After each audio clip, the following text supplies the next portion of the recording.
hablaremos sobre los Objetivos de Desarrollo Sostenible de la Prosperidad. Tenemos el ODS 7, el ODS 8, el ODS 9, el ODS 10 y el ODS 11. Pero, ¿cómo se relaciona el derecho con estos Objetivos de Desarrollo Sostenible de la Prosperidad? En este contexto, hoy vamos a entrevistar al abogado Rodrigo Hawkins Estrada, egresado y docente de nuestra universidad, de la Universidad Científica del Sur, especialista en Derecho Administrativo y también es jefe de prácticas en la Facultad de Derecho, para poder conocer cuál es su opinión profesional acerca de los ODS y cómo desde su campo y su experiencia se puede contribuir de una manera concreta a su cumplimiento y también a la construcción de un desarrollo más justo, inclusivo y sostenible. Actualmente existe varias desigualdades, en especial en el acceso a energía en las zonas rurales. Además, la matriz energética sigue siendo muy poco sostenible en nuestro país. Es por ello, profesor, le consultamos de qué manera el marco jurídico puede aportar al acceso a energía y la reducción de desigualdades, en especial en las zonas rurales y en el contexto actual del Perú. Genial, Mariela. Muchas gracias por tu pregunta. Hay que tener en cuenta diversos aspectos, ¿no? Hoy en día la matriz energética en nuestro país se compone de que más que todo de producción de recursos no renovables, ¿no? Y eso que ocasiona que claramente la inversión que dirijamos va a ir orientada a la producción, comercialización y sobre todo ponerlo como una materia prima en los recursos no renovables, dejando de lado lo que podríamos producir o construir en materia de recursos renovables, por ejemplo, la energía eólica, la energía termodinámica, ¿no? Que hoy en día suponen un reto, sí, para toda empresa que quiera construir y para todo Estado que quiera promover esa inversión, supone un reto hoy en día, hay que ajustar un marco regulatorio. Pero puede ser una de las soluciones para poder ajustar justamente lo que sería la producción de energía, ¿no? Si la matriz energética cambia hoy día y se ajusta a una matriz un poco más asequible, más sostenible, claramente los proyectos que hoy en día se tienen van a orientarse en ese lado. Lo que va a pasar hoy día justamente es que no vamos a tener problemas, ¿no?, con la falta de energía. Y ahora, hablando un poco en temas rurales, ¿no?, el acceso a energía en temas rurales también depende de muchos factores. Hay empresas estatales que brindan servicio de energía eléctrica en zonas rurales, ¿no es cierto? El problema es que son muy pocas y hay que tener en cuenta otro factor. Para que yo te brinde el servicio de energía eléctrica, lamentablemente el hecho de provisionarte y construir es un costo hundido. ¿Qué quiere decir un costo hundido? Que es un costo que obviamente es excesivo, es caro, pero que va a ser muy difícil que tú lo puedas recuperar en el tiempo. No sé si me sigues. Entonces, la gran mayoría de empresas eléctricas, entre ellas, por ejemplo, Luz del Sur, lo que era Enel antes, que ya no es Enel, invirtió en el costos hundidos, ¿no es cierto? Y para poder invertir en un costo simple, en un servicio público, tienes que tener suficiente infraestructura, suficiente capacidad, suficiente economía, suficiente capacitación, si queremos verdaderamente proveer el servicio público a todas las personas que viven en nuestro país, sobre todo en el tema rural. Claro. Es tal cual un servicio de telecomunicaciones, ¿no? Que si yo quiero llegar al servicio de telecomunicaciones, ¿no es cierto?, igual tengo que proveerte la infraestructura, la capacitación, sobre todo de trabajar de la mano con el Estado. Si la matriz energética hoy día no cambia y probamos otro tipo de energía, por ejemplo, no vamos a llegar nunca a ser sostenibles, porque de eso parte un poco la sostenibilidad, ¿no es cierto? El hecho de yo ahorita, ¿okay?, efectuar actividades, ¿no?, usar adecuadamente los recursos, eficientemente los recursos para que las futuras generaciones puedan disfrutar. Pero si mi inversión solo se basa en recolección, solo se basa en, digamos, en ejecutar acciones o, digamos, actividades económicas basadas en una extracción de recursos no renovables, jamás voy a llegar al punto de ser sostenible. Lo que puedo causar es más bien con una contaminación. Entonces, eso resulta un problema de marco jurídico y el Estado tienen que alinearse un poco más con su objetivo de desarrollo sostenible y sobre todo, ¿no?, importante, es que tenemos que venir a actualizar las normas. Claro. Acotando a su respuesta, profesor, ahora las medidas que usan las zonas rurales es recargarse mensualmente, pagan cierta cantidad de soles, 10 soles por ejemplo, y se recargan. Entonces, ¿cree que esta medida está alineada a los objetivos de desarrollo sostenible o es la única opción que tienen las personas? No, ninguna. De hecho, en verdad es tarea del Estado. el hecho de estar el Estado proveer el servicio público de electricidad. De hecho, una persona tenga que recargarse constantemente lo hace ver como el caso del agua que no llega a todas las zonas. ¿No? Por ejemplo, la camión cisterna llega a una zona y el poblador tiene que pagar un monto para que recién pueda retirar del camión cisterna un poco de agua para subsistir. Es tal cual esa situación, que de ninguna manera es eficiente y sobre todo que no contribuye ni siquiera al objetivo de desarrollo sostenible. ¿Por qué? Porque eso te hace ver entonces que estamos en un marco todavía de un escenario de pobreza, ¿no? Entonces, lamentablemente, si queremos enfatizar ello, si queremos promover un correcto cumplimiento del objetivo de desarrollo sostenible, tenemos que adecuar el marco normativo. Es más, tenemos una ley de electrificación rural, ¿no? Inclusive de hace mucho tiempo, y que en realidad no si bien en los recibos de todas las personas se carga un monto por ese concepto, esa electrificación general para toda la zona rural, ¿no? Todas partes, tal vez algo podríamos hacer de ahí, ¿no? Algo podríamos invertir un poco más, el Estado podría hacer otra obra más, ¿no? O sea, hay muchos factores que podrían beneficiar a las zonas rurales que no tienen la misma, digamos, capacidad para poder afrontar estos gastos tan excesivos, ¿no? Ese es el problema, que necesitamos más bien apoyarlos, ¿no? Y como Estado, ¿okay? Reforzar la norma y reforzar el cumplimiento para que todos finalmente puedan tener acceso al servicio eléctrico. Valoramos mucho su opinión, muchísimas gracias. Continuando con la entrevista, con relación al objetivo número 8, ¿de qué manera el derecho administrativo puede impulsar políticas para enfrentar justamente el cambio climático? Muchas gracias por tu pregunta. Hoy en día vemos cómo el cambio climático viene avanzando, ¿no es cierto? Vemos diversos sectores, tenemos normativas, tenemos el Acuerdo de París, por ejemplo, a nivel internacional, tenemos hoy en día la Ley Marco del Cambio Climático, tenemos competencias nacionales, competencias a nivel regional y local que permiten justamente a algunos actores clave del Estado desarrollar procedimientos, desarrollar actuaciones que justamente evoquen o permitan frenar un poco, ¿no es cierto?, el avance. Entonces, si hablamos de políticas públicas, tenemos que tomar en cuenta, ¿no?, que ya actualmente a nivel municipal se están desarrollando cuestiones. Tienes una ordenanza que establece justamente cómo vamos a cumplir estas competencias. Luego tienes local y regional, ¿no es cierto? Pero ¿qué está faltando? ¿Por qué no estamos combatiendo adecuadamente el cambio climático? ¿Qué está pasando, por ejemplo, en la selva? ¿No? Tenemos el foco grande de minería ilegal que sigue avanzando, y claro, es una actividad lucrativa para el delito, por supuesto, nadie lo niega, pero el hecho de que yo continúe ejecutando actividades ilegales, ¿no es cierto?, lo que causa es que yo tenga que talar árboles, deforestar, ¿no es cierto?, para que al día de mañana yo pueda seguir explotando el recurso.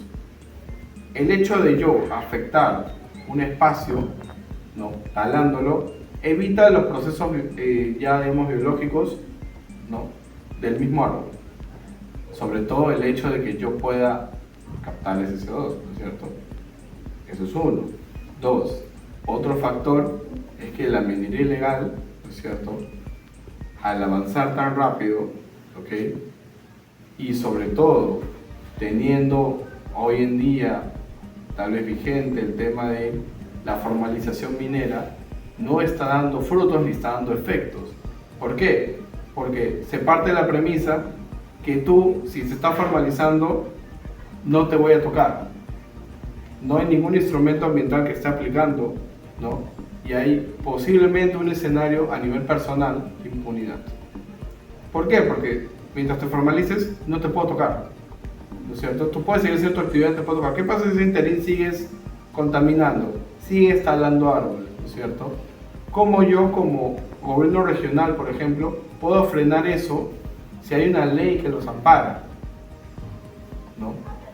Ese es uno de los problemas que viene presentando la formalización minera, que hasta el día de hoy no da los resultados esperados que quieren, o que estimaban o habían puesto como objetivo en su momento cuando se dio la ley, ¿no es cierto? Las ampliaciones no han dado ningún resultado positivo, esa es la verdad, ¿no? Por otro lado, tienes, ¿no es cierto?, ¿Qué otro factor? Y unos factores más grandes también, ¿no es cierto? Que el sector transporte, ¿no?, sigue siendo uno de los más contaminantes. No el único, pero es uno de los más contaminantes. Si hablamos de políticas públicas que deberíamos hacer, y retomo un poco el ejemplo anterior y le sumo algo más, ¿no es cierto? Si hoy día nosotros nos enfocáramos bien en supervisar y fiscalizar adecuadamente tal vez estos vehículos que ya no tienen la necesidad de seguir circulando porque ya son altamente contaminantes, probablemente la situación cambiaría, ¿no? Si reforzamos nuestra institucionalidad ambiental, creo que podríamos hacer muchas cosas a nivel de políticas públicas, ¿no? Pero el problema es que hoy en día, ¿no es cierto?, están los índices de contaminación por transporte, están los índices de contaminación por ruido, por ejemplo, están los índices de contaminación, ¿no es cierto?, inclusive a nivel de la luz que puede emitir un objeto, ¿no es cierto?, que es contaminación lumínica. Pero tenemos los índices, pero si no hacemos nada al respecto, no, la situación no va a cambiar. Si en vez de promover ampliaciones en minería ilegal, más bien frenamos eso y obligamos a digamos, a formalizarlos de alguna manera, dándoles incentivos, probablemente la situación cambie, ¿no? ¿Qué incentivos podríamos dar? Eso ya podríamos discutirlo en la práctica, ¿no? ¿Qué incentivos necesitaría de ellos para poder volverse formales? ¿No? Porque el procedimiento de formalización sigue fallando constantemente, ¿no? Y eso deja realmente un escenario de impunidad para que este tema siga afectando el ambiente. Luego tienes el tema de la agricultura, la expansión de la agricultura, ¿no es cierto? La actividad per se no es mala. Tú buscas justamente obtener productos y sembrar productos para que luego puedas establecer una comercialización, no hay ningún problema. El tema es cómo llegamos a esa situación, porque yo para la agricultura también necesito talar árboles para poder tener un espacio, ¿no es cierto? Y si sumamos eso, más todas las actividades que hay, entonces la biodiversidad misma se sigue perdiendo. ¿Y cómo vamos a hacer frente al cambio climático si todos los días hay contaminación vehicular, si todos los días la minería ilegal avanza y sigue depredando los bosques? ¿Cómo vamos a avanzar si también la agricultura, no mayor que la minería ilegal, por supuesto que no, pero sí en una parte sigue contribuyendo a ello? Entonces, la gran pregunta es, ¿qué podemos hacer para poder frenar esta situación? ¿Qué políticas públicas necesitamos? Entonces, es lo último que subyace, ¿no es cierto? Primero, partiendo de políticas públicas claras, concretas, que defiendan y pongan por encima la defensa del ambiente y sobre todo que establezcan este bien jurídico protegido que todos conocemos como ambiente, ¿no es cierto? Que sean claras en supervisar, fiscalizar y establecer sanciones. Por supuesto que sí, a quienes le incumplan, pero sobre todo que garanticen la preservación del espacio, ¿sí? Entonces, creo que eso todavía sigue faltando lamentablemente y es algo que seguramente se podrá discutir en los siguientes gobiernos.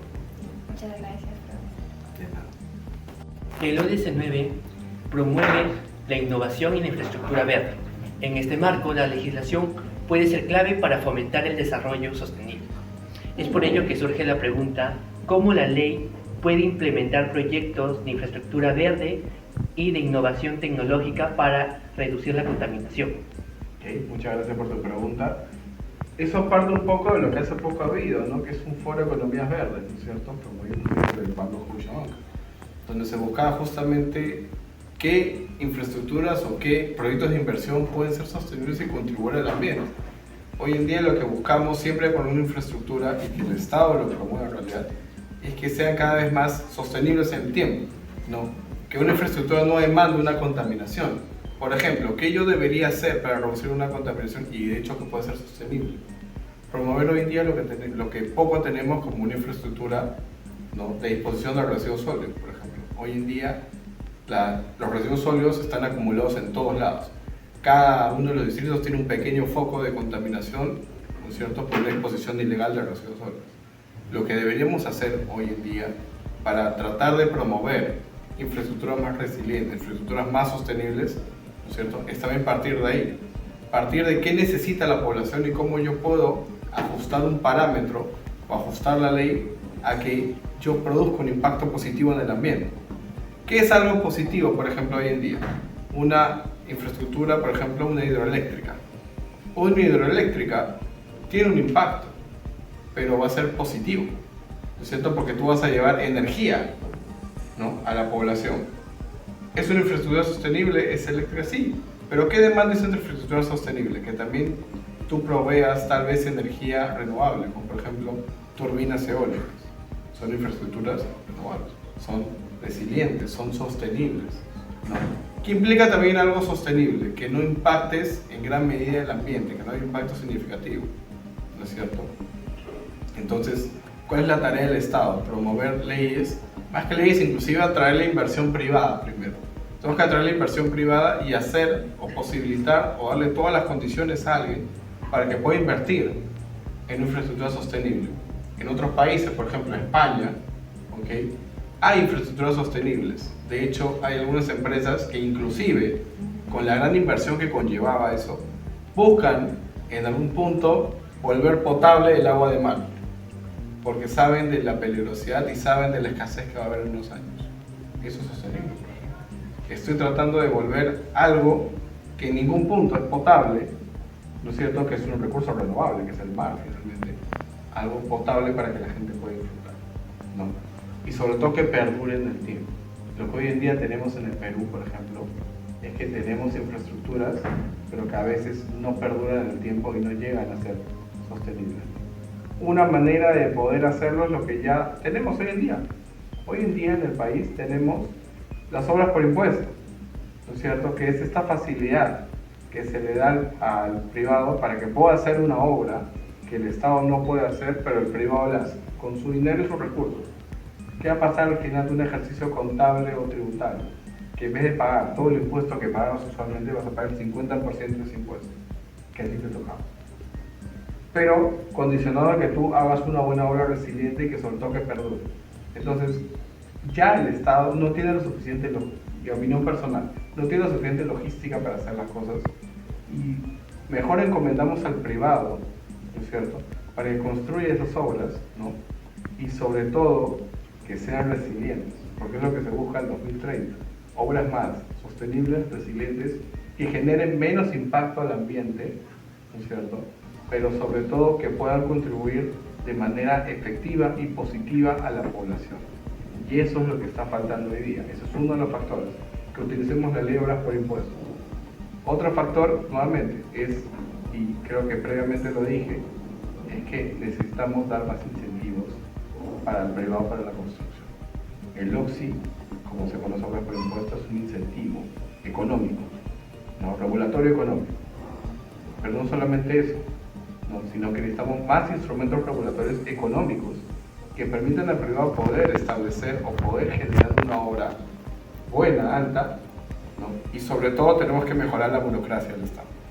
El Estado es muy burocrático. Necesitamos generar procedimientos más concretos, más céleres, sin descuidar la parte ambiental, por supuesto, ni la protección ambiental que debe tener una infraestructura, un proyecto de inversión, pero sí que permitan acelerar un poco las situaciones, la construcción y sobre todo ver el resultado, la posibilidad de que puedan sino contribuir de manera positiva al ambiente. Entonces, creo que es una tarea pendiente del Estado todavía, y más en un contexto de incertidumbre política que tenemos, sigue siendo una tarea pendiente aún, ¿no? Y sobre todo necesitamos seguir promoviendo la inversión y seguir promoviendo justamente normas que sí permitan que no solamente privado afuera, tal vez posibilitar más bien que los nacionales puedan generar obras y puedan generar estructuras sólidas, ¿no es cierto?, y sostenibles en el tiempo, por ejemplo. Y ahí, con esto quiero cerrar, en diversos puntos de la selva, por ejemplo, para evitar que una especie desaparezca, están las famosas piscigranjas, que sigue siendo una infraestructura. Ojo, claro, no es de gran envergadura, pero sigue siendo algo que una persona ha invertido, ha construido para poder mantener y asegurar la especie, para evitar su desaparición. Eso es sostenible, porque de aquí a los años que vengan, las personas van a poder seguir disfrutando de ese recurso. Entonces, Nuevamente creo que es una tarea pendiente que tenemos como Estado, ¿no? Pero que con la correcta guía y sobre todo con la correcta, digamos, inversión, seguramente se van a poder hacer grandes cosas. Lo importante es que el Estado implemente estos tipos de proyectos, avanzamos como sociedad en busca de un desarrollo más sostenible. Gracias, doctor. Gracias, doctor Hawkins, por su tiempo prestado. En esta ocasión, permíteme realizar la siguiente pregunta con respecto a la ODS 10, reducción de desigualdades. ¿De qué manera las políticas administrativas pueden reducir desigualdades frente al cambio climático en las comunidades más vulnerables? Muchas gracias por tu pregunta. Es importante primero consultarnos, ¿cierto?, qué entendemos por esta reducción de desigualdades, ¿no? Esto implica un poco poner o tratar de equilibrar la balanza sobre ciertos aspectos, ¿no es cierto? En general, la desigualdad existe, ¿no? Siempre ha existido. ¿Por qué? Por diversos factores y diversas situaciones, ¿no? Y lo que se busca, al menos a nivel de Estado, es tratar de equilibrar esta balanza, ¿no? ¿Dónde podemos encontrar mayor cantidad de desigualdades, ¿no es cierto?, a nivel de comunidades, ¿no es cierto? El tratamiento jurídico que se le puede dar a una comunidad versus a un ciudadano común, por ejemplo, puede ocasionar diversos problemas, ¿no es cierto?, en torno a su aplicación. Y claro, ¿qué debemos hacer como Estado? ¿Qué se debería hacer como Estado peruano? Tratar de frenar esa desigualdad para poder justamente tratar de equilibrar un poco la balanza entre ambos aspectos, sobre todo tal vez en la producción de servicios públicos, ¿no? De esa manera de ejemplo. Entonces, si hablamos de políticas administrativas que podrían, ¿no es cierto?, tratar de frenar esta desigualdad, podríamos hablar claramente ahí de las barreras que hay de acceso a la justicia ambiental. Hay muchas barreras de acceso a la justicia ambiental. ¿Por qué? Porque entendamos que la probanza en materia ambiental es técnica, ¿no es cierto? Tal vez una empresa, o de hecho contratar una empresa ya sea un poco pesado, inclusive para una misma empresa, ¿no es cierto? Contratar a alguien que le pueda hacer un perito, un informe, ¿no? Imaginemos un ciudadano que quiere presentar una denuncia, imaginemos un ciudadano, ¿no?, que quiere presentar una demanda, ¿no?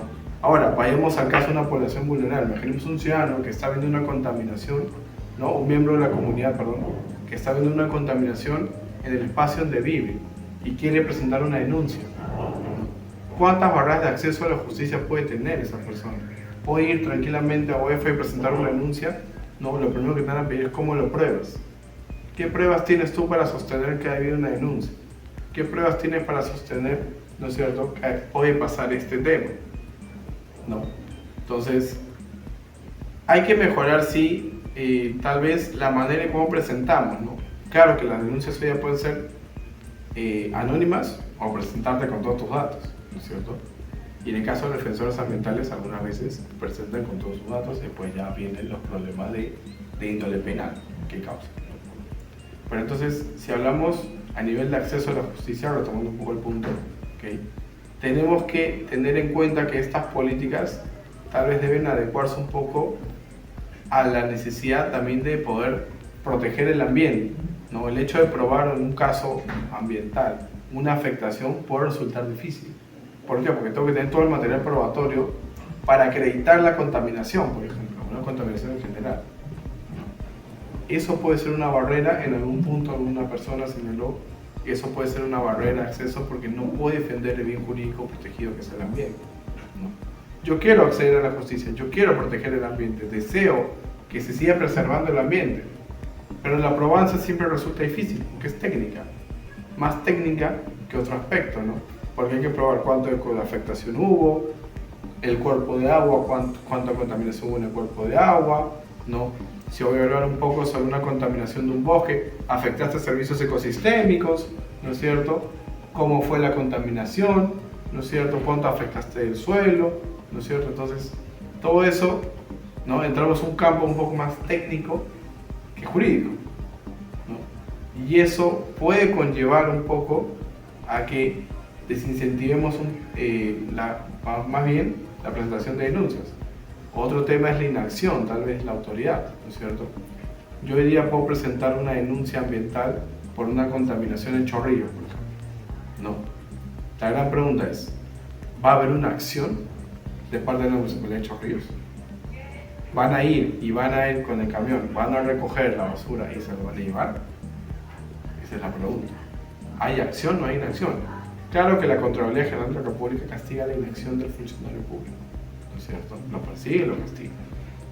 Pero tenemos que esperar a que alguien más lo haga cuando una norma ya de por sí obliga al funcionario a cumplir con sus funciones.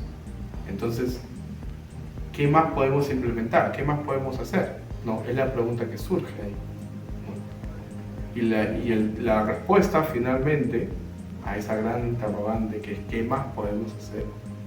No es implementar tal vez nuevas políticas, no es de cero, mejorar, reforzar el marco jurídico que tenemos, reforzar las políticas que tenemos hoy en día, endurecer tal vez algo más. No digo endurecer las sanciones, porque a veces podemos cometer una infracción, nos dan una sanción y puede ser más barato pagar la multa, ¿no es cierto?, que cumplir con la acción o la inversión que se necesitaba. Entonces, tenemos que endurecer de cierta manera no tanto el monto de la infracción, sino la supervisión, tal vez la fiscalización, ¿no? Y tal vez así, con política pública, ¿no?, promovamos un espacio más equilibrado para que inclusive las mismas poblaciones que ven afectadas su derecho y que es un poco difícil acceder, puedan tener la certeza de que su Estado está accediendo, está ahí presente y está fiscalizando para evitar que el recurso natural que ellos quieren preservar se siga viendo afectado, ¿no? También, ¿no?, hoy en día también hay normas que protegen los servicios ecosistémicos y de cierta manera lo que buscan es garantizar una protección o que alguien más pueda cuidarlo, ¿no?, o pueda preservarlo y recibir una retribución de parte de ellos. Es una muy buena política pública, porque yo me obligo a cuidar el espacio y voy a ser retribuido por ello, ¿no? Entonces esos son, por ejemplo, los mecanismos de retribución de servicios ecosistémicos, por ejemplo, ¿no? Entonces yo me obligo a cuidar el espacio, pero voy a recibir una retribución porque habrá una inversión. Eso es una muy buena política, por ejemplo. Y eso garantiza, de hecho, reducción de desigualdades. ¿Por qué? Porque tal vez es una comunidad alejada, ¿no?, que no tiene las mismas posibilidades, tal vez le están dando un dinero para que pueda subsistir y pueda llevar adecuadamente su vida, ¿no?, sin requerir al Estado, ¿no? Y es un privado que se encarga de otra manera de cómo promover un cuidado también, es buscar crear tal vez espacios de protección privada, ¿no? Entonces, eso también puede ser posible, ¿no? Pero igual, todo siempre depende de qué política pública apliquemos, sobre todo de qué manera va a contribuir a reducir esa desigualdad y equilibrar un poco la balanza, ¿no? Eso es un poco lo que debería pasar en el Estado, y creo que lamentablemente, ¿no?, sigue siendo una tarea pendiente, pero que al menos hay, respecto a los demás puntos que hemos discutido, hay un avance un poco mayor respecto de lo que se puede ver en la realidad peruana. Entonces, de esta información nosotros podemos sacar de que de cuán importante es las políticas públicas para nosotros poder desarrollar de manera adecuada lo que son la reducción de desigualdades, ya encaminando a una sola dirección, ¿cierto? Y muchísimas gracias, agradecerle nuevamente su atención prestada y su tiempo. Muchísimas gracias por su tiempo. Listo, gracias a usted. Y la frente sostenible. Ok, continuando con la entrevista, doctor, la pregunta sería acerca del ODS 11, que es Ciudades y Comunidades Sostenibles. Ahí va la pregunta. ¿Qué medidas administrativas o instrumentos de gestión pública puede incentivar a las empresas a proyectos sostenibles y resilientes al cambio climático? Ok, muchas gracias por tu pregunta. En primer lugar, hay que tener en cuenta diversos aspectos en torno justamente al ODS 11, que nos habla de ciudades sostenibles, ¿no? Preguntarnos primero qué es una ciudad sostenible, una ciudad donde puede funcionar adecuadamente la norma, donde hay un respeto por el ambiente, ¿no es cierto? ¿Qué pasa en nuestro país hoy en día, partiendo de esa premisa? Ustedes, tenemos, ¿ok?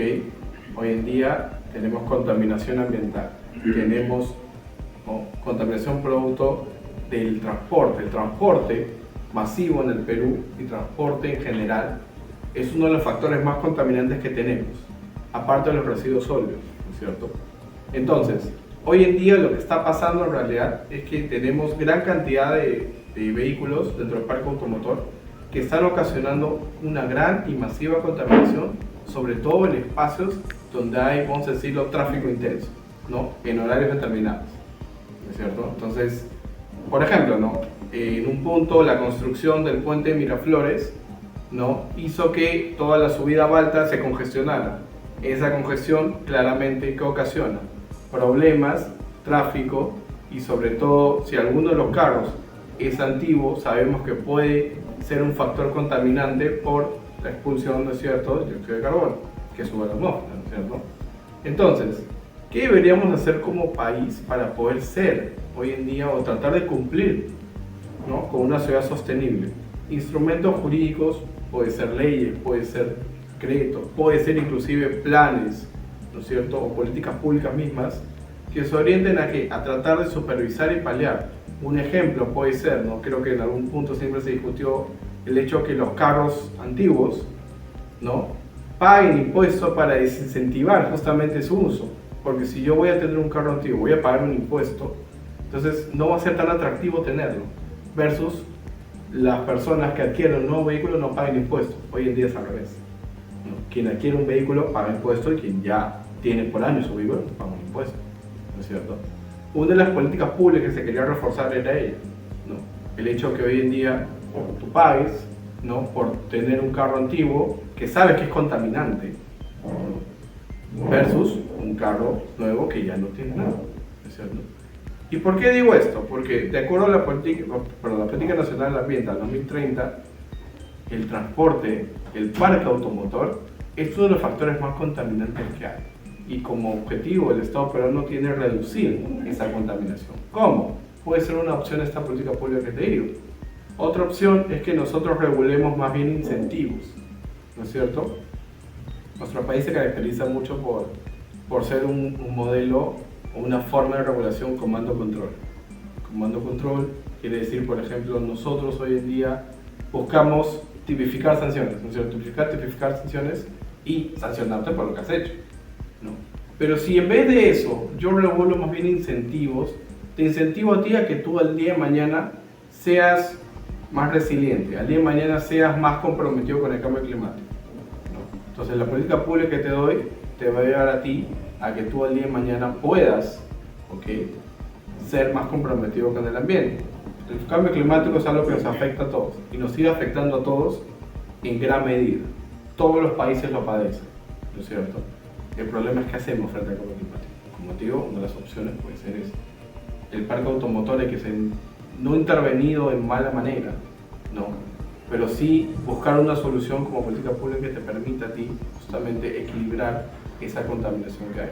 Otro tema también que puede ser es el hecho de que, imaginemos, ¿no?, la contaminación ambiental que hay en los bosques, ¿no?, también causa que afectes, por ejemplo, uno de los servicios que provee el ambiente o un bosque, que puede ser el de captar CO2, ¿no es cierto?, a través de la fotosíntesis.